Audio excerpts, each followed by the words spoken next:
Hey there everyone, Dan from Creepy Creations, and just thought we'd give you a quick update on our timer circuit that we've been working with.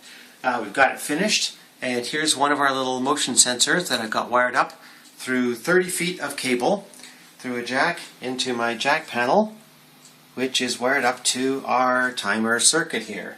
So I'm going to apply some power just to get this thing fired up. And you'll notice that some, but not all of the timers are randomly fire when the power comes on. That's normal behavior. They won't all do it, but most of the time they will. And you can see them going through their timing cycle.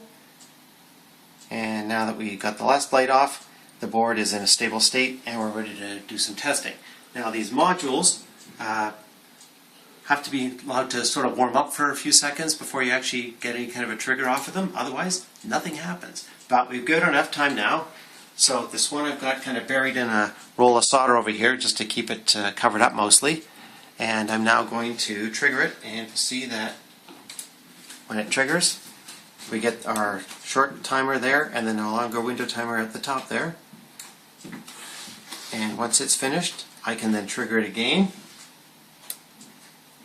And it's timing. Now, while that yellow one is still on, I can go like mad and nothing will happen